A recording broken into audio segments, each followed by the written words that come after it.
He tells me he likes it better here. He tells you because he knows it's what you want to hear. He tells me you're on the phone all the time. You don't even play with him. Because I'm going through a divorce in LA and trying to direct a play in New York, which closed because I wasn't there.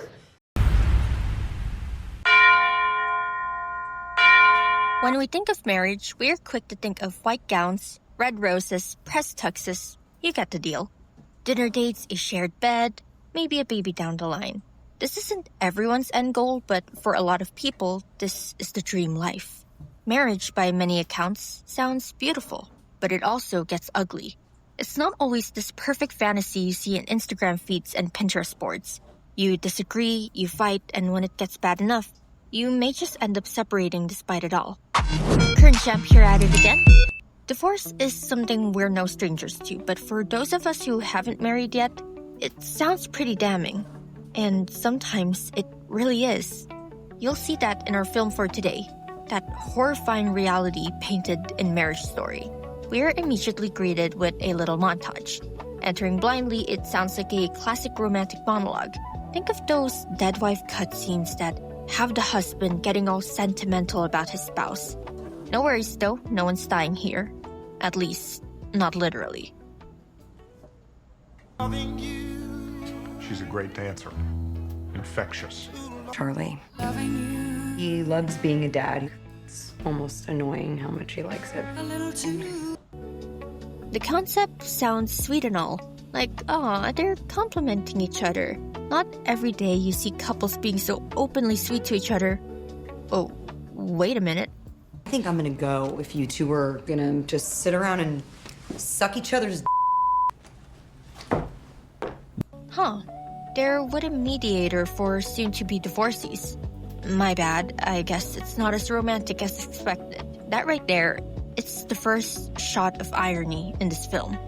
If you blindly selected it in your Netflix catalog expecting this whimsy tale about matrimony, then I believe you may as well just strap yourself on a roller coaster wearing a blindfold next. But I will say that true to its title, the plot certainly gives justice to how marriage can devolve. Let's first take a look at our characters, shall we? The husband here is Charlie. By every definition, he is an accomplished man in the creative field. We're talking about being the big boss of a theater company in New York, directing as he had always dreamed of. He's a self-made man, someone who built his legacy and craft from the ground up while balancing being a husband and a father. Then we have Nicole. She was a former teenage movie actress who had her viral moment in the past. She's a bit more on the lie low now, but you'll see that she later still gets a major role in a TV pilot all the way at LA. Remember this for later, because we'll be getting into that. So while it's been a hot minute since her initial breakout in acting, you can say she still has something going on. Now these two, they have been married for a while now, a whole decade with their little son Henry in tow. You would probably think that them having careers in the same field, it might have helped them get along better. But really, there are a number of other complications arising from that. Who came from nothing and was suddenly on the cover of fucking Time Out New York. I was hot shit and I wanted to fuck everybody and I didn't. And I loved you and I didn't want to lose you. But I'm in my 20s and I didn't want to lose that too and I kind of did. And you wanted so much, so fast, I didn't even want to get married. Fuck it! There's so much I didn't do. I can't believe I can know you forever! You're fucking insane. And because of how similar they are to each other, they're unfortunately still too different. And in marriage, that can either bring you closer or tear you apart. I have this to ask. What pops up in your head when you first think of the word marriage? If you're a bit more optimistic, maybe you're thinking of a lifelong bond together, building a home from scratch, sharing meals, forming this unshakable partnership. If life and its rougher experiences have shown you a clear view of matrimony's pitfalls, perhaps you've thought of fights, the fear of infidelity, the looming blade of divorce, or even annulment slicing apart what you thought would be forever. Either way, it's complicated, isn't it? Because while the bad things in life don't necessarily last for eternity, neither does the good. This is made painstakingly clear in Charlie and Nicole's relationship. The opening scene alone clearly shows you that there's already this large rift that has formed, hence why they're going for divorce. Yet at the same time, you'll see that they still acknowledge, even just internally, the good in each other.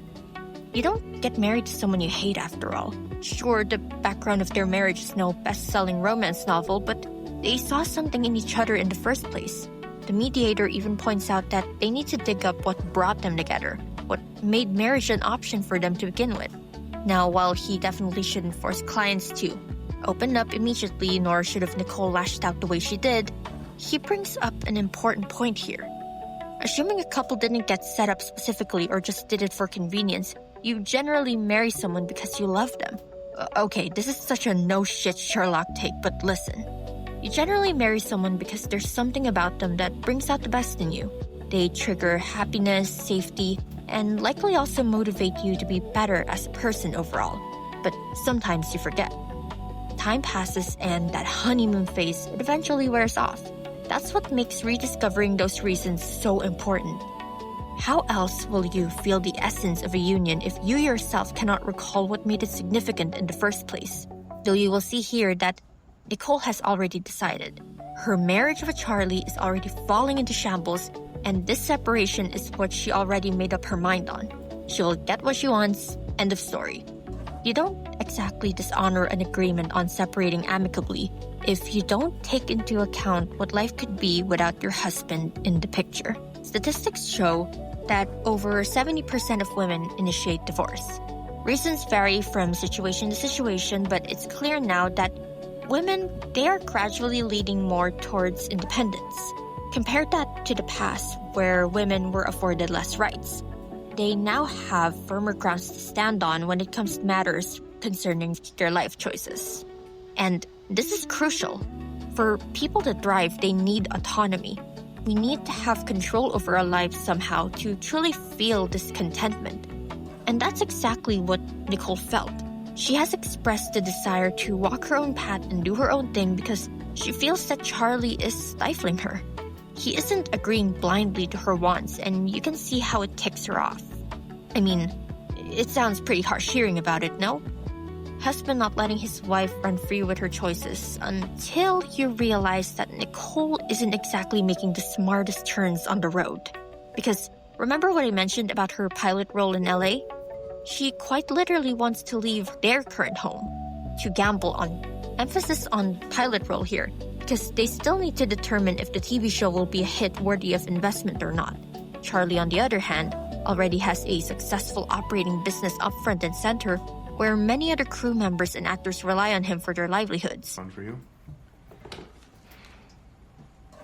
You don't think it's bad, do you? I don't ever watch TV, so, I can't tell.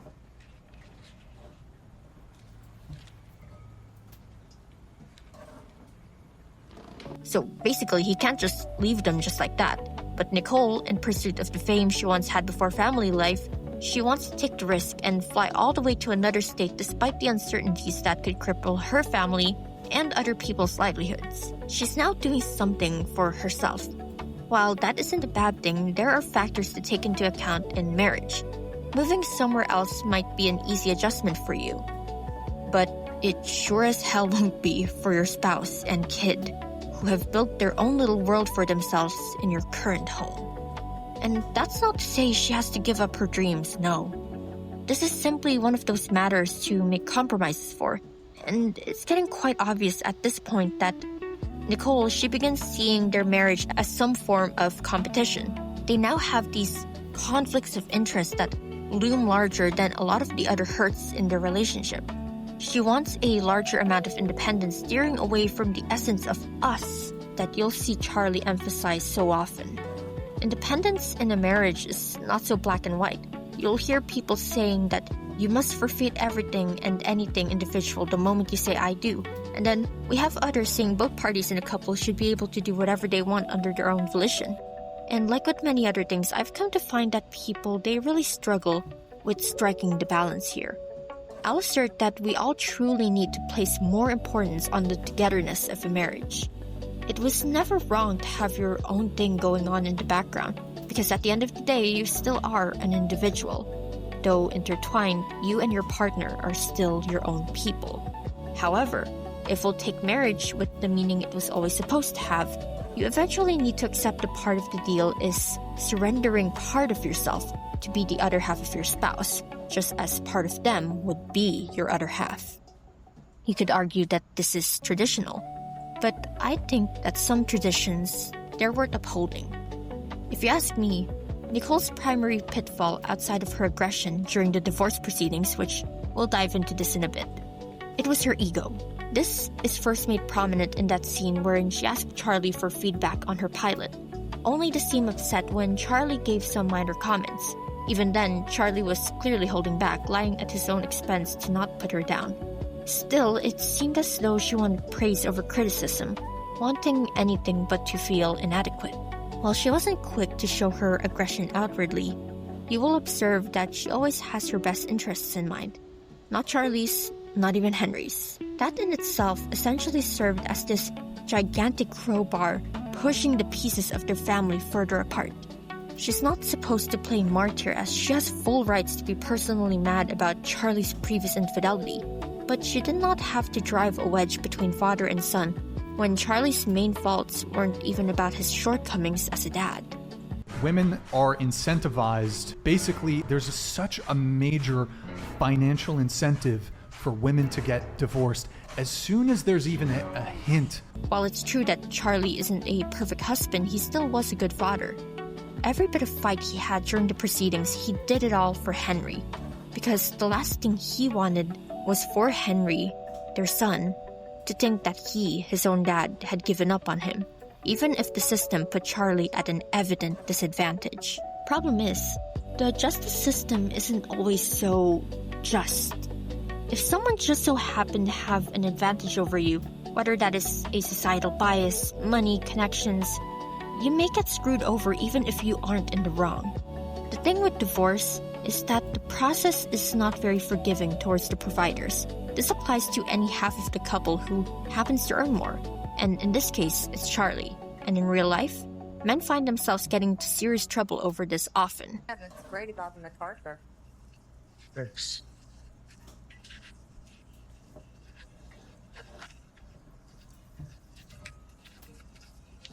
Charlie? Yeah. Let's back it up a bit. You see, before the divorce papers were unceremoniously dished out by Nicole's sister, we witnessed Charlie talking about his MacArthur Fellowship grant. To really lay down how important this is for the case against and in favor of Charlie later on, that's a whopping $800,000. Supposedly, this was meant to further fund the theater and most importantly, Henry's future. Except, with the divorce added into the mix, everything is now automatically designed to squeeze Charlie dry of his resources. And sadly, this applies to anyone who happens to earn significantly more in the marriage.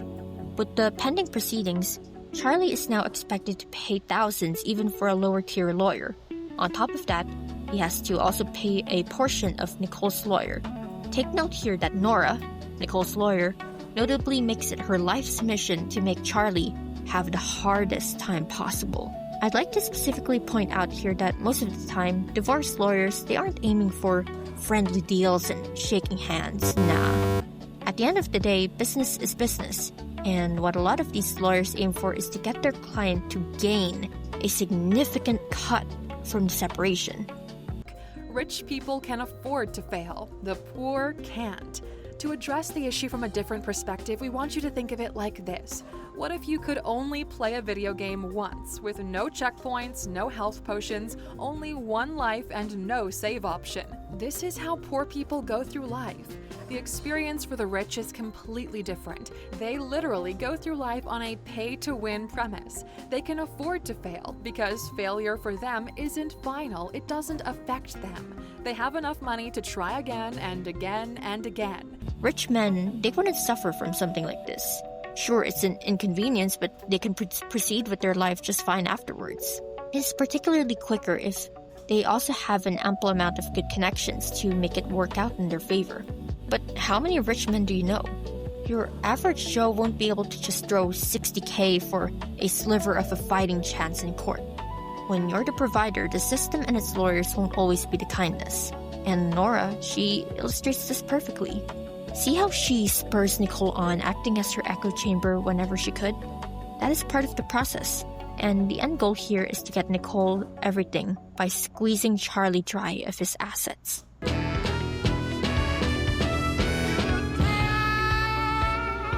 Which is a classic move in any messy divorce.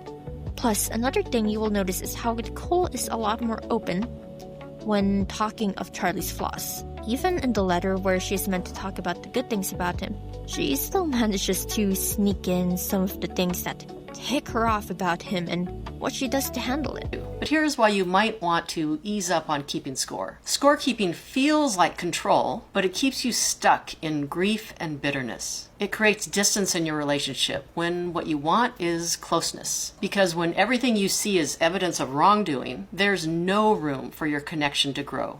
I'd come to find that for women like Nicole, they have the tendency to keep scores in the relationship. It adds this transactional edge to the union. And if it's not already obvious, that's a massive red flag. For those like her, there will always be this recurring cycle of, what have you done lately? While ignoring any good you have contributed. A mindset like this in a relationship basically seals your fate as the eternal victim, while your partner is always in the wrong. What happens here is that you're making this little scoreboard in your head, keeping track of whatever slights your spouse does, just to offend you even minorly. And if you manage to tilt the scales to your favor during the divorce, you get to cripple your spouse harder than you'd imagine. Initially, that was how it looked for Charlie. Because, frustratingly enough, Charlie wasn't very quick to see Nicole's machinations with her asshole lawyer. Like, bro literally got blocked from other attorneys in LA to slow down his process. And even before that, even when Nora called him directly about lawyering up, he still failed to let it sink in.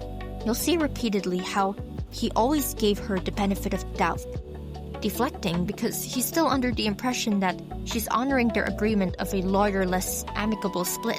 It's not until he hears it from Henry himself about the lies and passive aggression Charlie's getting spoon-fed by Nicole that he realizes what is really wrong.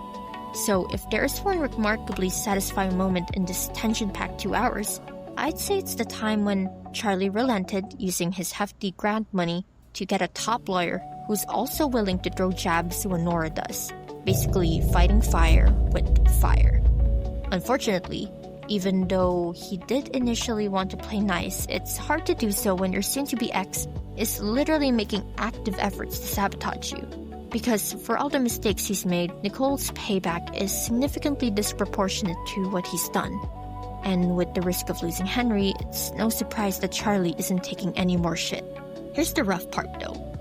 For other couples, they can just get away with simply splitting, taking their own assets and just moving far away from one another.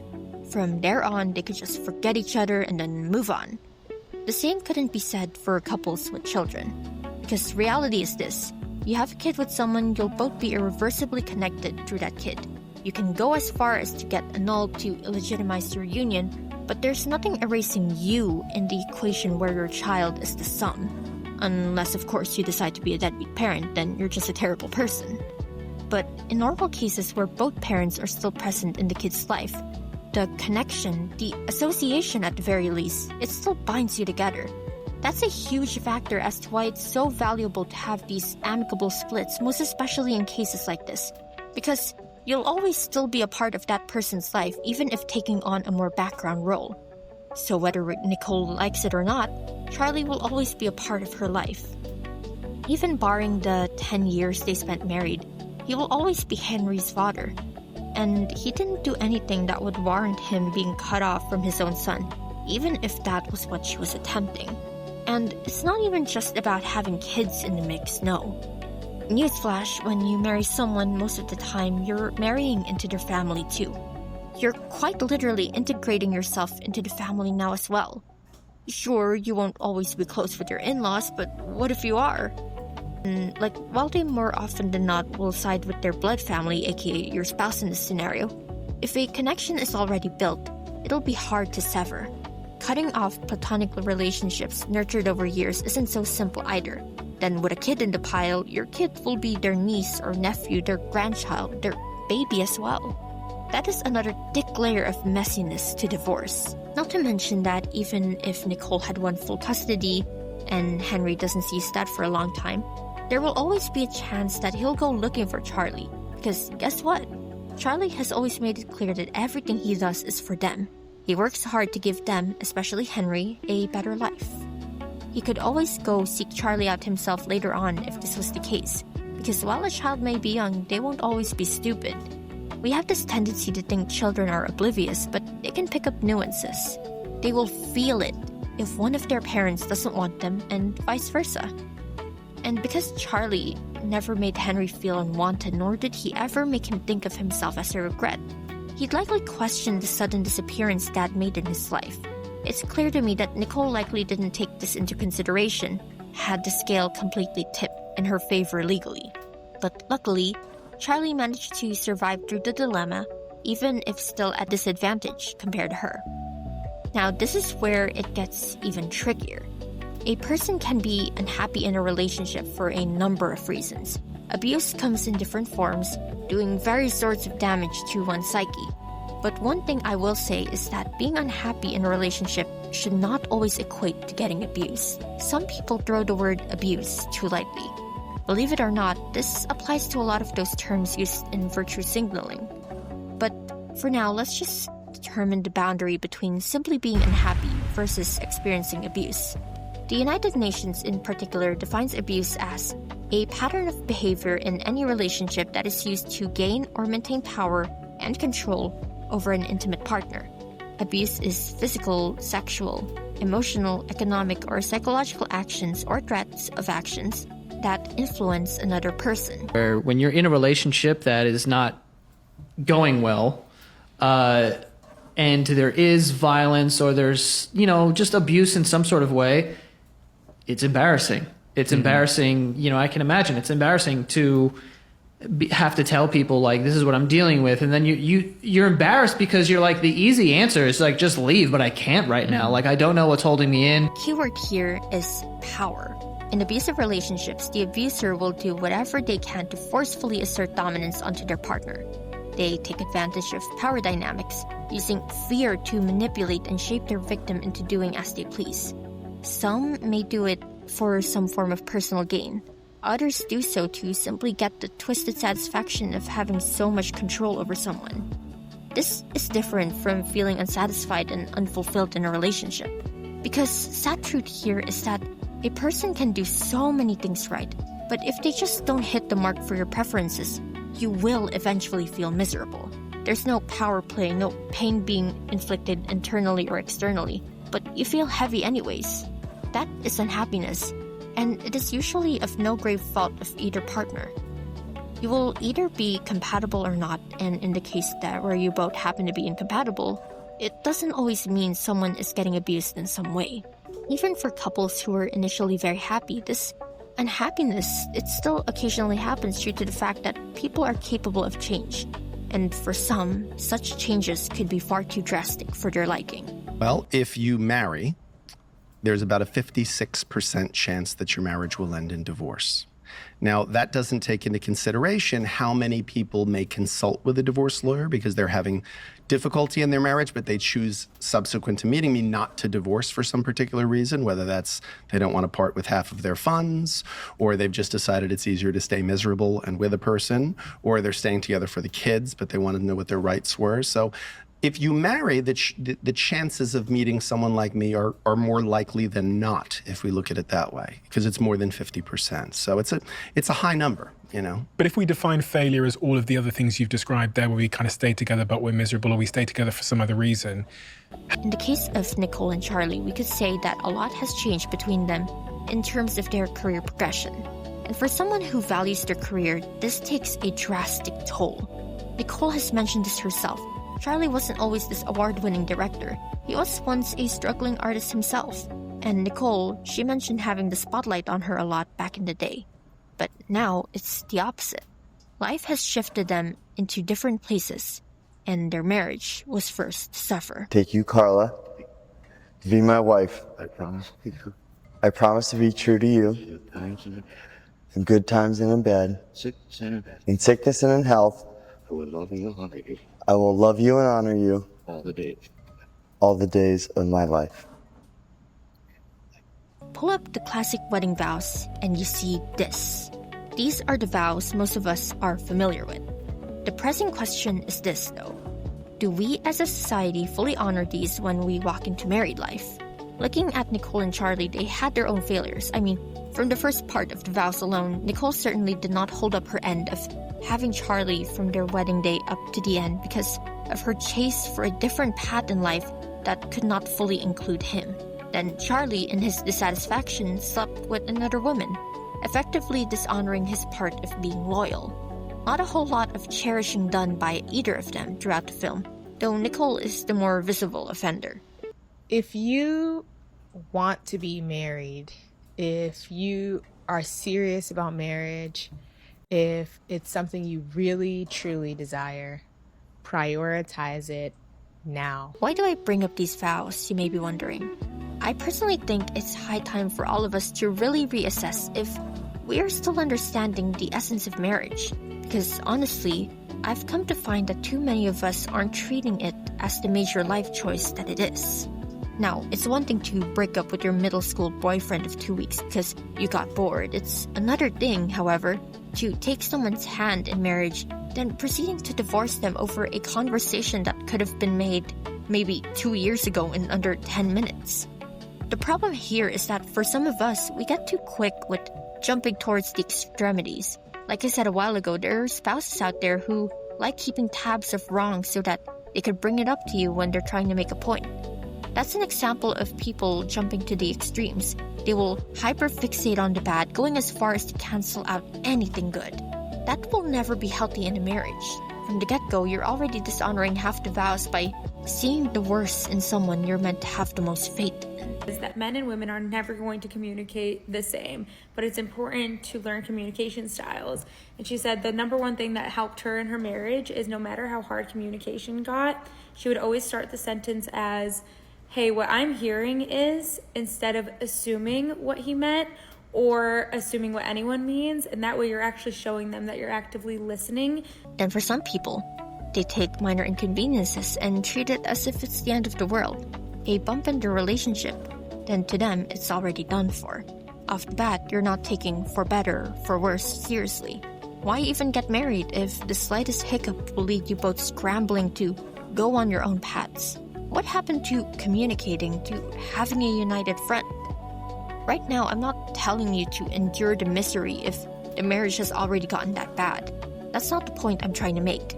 Instead, what I'm saying here is that we need to normalize proper communication more. You'd be surprised at how many relationships, both romantic and platonic, could be saved by the simple act of talking in earnest. Whether or not you're married, I sure hope you're taking the time to sort things out. Instead of immediately concluding that you should just jump ship, prioritize addressing the problem with your partner first. Sit down, clear your head, and actually have heart-to-heart. When you do so, make sure that you're being honest. Don't be like Charlie in that one scene where Nicole was asking for feedback on her pilot. Be open with one another. Put de-escalation at the top of your list. Even if solving the problem isn't completely doable yet, sharing in the pain instead of bottling it all up makes it more manageable. When you keep your issues to yourself, all you do is frustrate yourself and you just risk lashing it out onto other people, even if that may not be your intention.